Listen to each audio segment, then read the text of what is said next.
I have a feeling that Troy Renck, our good friend from the Denver Post, he's got to be chipper. He's covering a team that's 3-0. Troy, how are you on this Victory Monday, sir? Well, again, as a writer, you root for the story. The fact they're undefeated and done it in a way that probably none of us really imagined. It's been an amazing run. That they've played poorly in 2 of the 3 games. That their defense, as you guys mentioned, has been just absolutely gnarly. It's been a fun story in that regard because it's just the idea that we'd be, writing about can Peyton Manning adjust as their biggest problem. That's not what we saw probably entering the season. Well, I'll tell you what, Troy, I mean, we talked about it last week. The Broncos and Gary Kubiak are not going to scrap the offense and go back to Star Wars numbers and 55 touchdown passes in a season. That's not happening. They're just going to run the ball, and they're going to need to run the ball. But what impressed me was the adjustment that they made when Peyton said, yeah, we saw Green Bay running the pistol with success against Detroit last year. We decided to take some of that pistol, shotgun, very rarely under center. To make that adjustment shows me that Kubiak is not going to, totally abandon the run game, but he is going to do what Peyton does best when it counts, right? Yeah, I mean, this has been the storyline even since Kubiak was hired. I mean, it gets lost a little bit because of Manning's struggles the first 2 weeks, but Kubiak has said repeatedly that they're going to do what they do best. They've been trying to figure out what that is. Right. And as they saw at Kansas City, it was clearly to be in either the pistol or shotgun.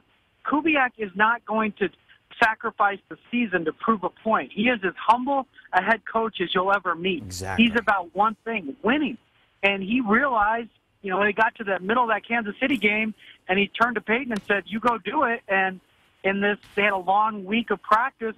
They obviously recognized Peyton is more comfortable in the pistol/shotgun. The issue will be, can they run enough in that formation for teams to respect them and not blitz? But one thing the pistol did help with Manning seeing the field consistently in front of him and not having to turn his back. Pass protection improved. Manning's movement in the pocket improved. So it doesn't appear that they would be going back under center anytime soon. Hey, Troy, what did Peyton do last night maybe to quiet this narrative? I mean, last week there was the ESPN article that made it sound like he was ready to check himself into a nursing home. I mean, he was banged up, he was sore, he was grunting when he was walking. We saw him throw for 324 yards last night, 2 touchdowns, looked a lot more comfortable in Week 3 than Weeks 1 and 2. Has he done anything to quiet some of the criticism that we've heard across the nation about him? Well, listen, ESPN does fantastic work. I thought that piece was a little misleading. It was kind of the narrative of going in and saying this is Willie Mays with the Mets playing center field, falling down. Right. When that is Manning. I've joined the beat last year. I could have written that same description of Manning from the first game last year. Yeah. And frankly, of probably half the guys in the locker room after a game. So I thought it was kind of a reach that, he's pulling his shoes. You could do that with a 22-year-old linebacker. I've seen it. So, I don't think he did anything physically. In fact, he's in better shape now, again, this year than he was last year. But he is older. He is 39. There are games he's going to look 39. But now that he's in an offense of set that he's more comfortable, you don't notice it anymore where he's rolling out to his left and trying to throw against his body, where he's taking the turtle sack. We didn't see any of that last night, so suddenly, he looks young again. No, he's in a system that he's clearly more comfortable in, getting rid of the ball a lot sooner. He understands where he wants to go with the ball.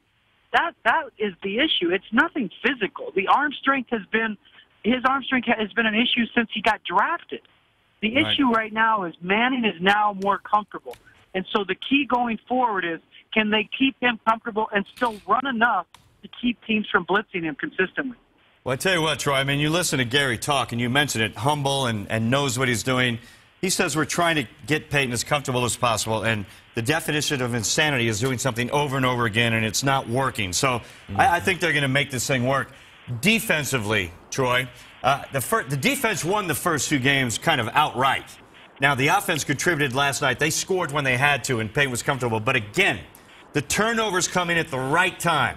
I mean, the Lions are driving, and Shaq Barrett gets to Stafford. The Lions are driving, and David Bruton makes the pick. Huge play. This defense, you can win a championship with the way this defense is playing right now.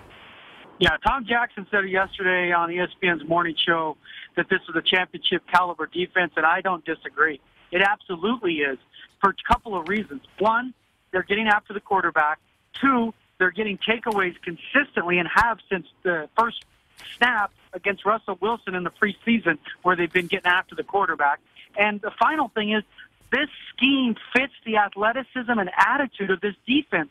They remind me of a bunch of kids in high school, just who's going to get the sack, who's going to get the touchdown. They're building off each other's energy. It's a contagious competition, and that's the scheme. They fit the scheme. And don't forget that when you put guys in a scheme and fit it around their abilities, what's the thing that happens? They make plays. Right. Bradley Roby made a play last night that was just unbelievable, only to be topped by David Bruton making a play. And how did he make that play? He was in coverage. He read. He did everything they've asked him to do in the way they want him to be in pass coverage in that dime package. And then he gets a tip and makes a one-handed grab. But I don't think he makes that play last year because they were a little bit too robotic. This year, you're seeing their athleticism on full display. Well, Wade Phillips, you got to tip your cap to the guy. Well, Von Miller said it last week. He said it. What's the difference? I mean, obvious question. 3-4 defense, turn everybody loose. You got guys who are DeMarcus Ware's rejuvenated. But he said it all starts with Wade. Wade is what starts this thing, and we all kind of feed off that. And you heard David Bruton say last night, Troy, we're like hungry dogs, man. We're hungry. Everybody wants to make a play. The attitude is so different than when Jack Del Rio was here last year. Yeah. Hey, Troy, as we look ahead to this week, I wonder, we had C.J. Anderson go down, was checked out for concussion, cleared. Soon after, Juwan Thompson went down. Any thoughts that the Broncos may bring in a running back just to try to shore up that unit? Because from the outside looking in, it seems like they're really thin at this point. Yeah, it wouldn't be a surprise if tomorrow they work some guys out, or even today. But they do have Capri Bibbs, who's on the practice squad, who would certainly be an option. But if you're going to activate him, then you would like to then probably add someone to your practice squad. Juwan Thompson, I saw him briefly last night after the game. The expectation is that he's going to be okay, but we'll know a lot more today and certainly Wednesday if he's able to practice. But he and CJ will likely both be available, but you're right, because of the injuries, they have Capri Bibbs there, so maybe it's a chance for him to be on the active roster.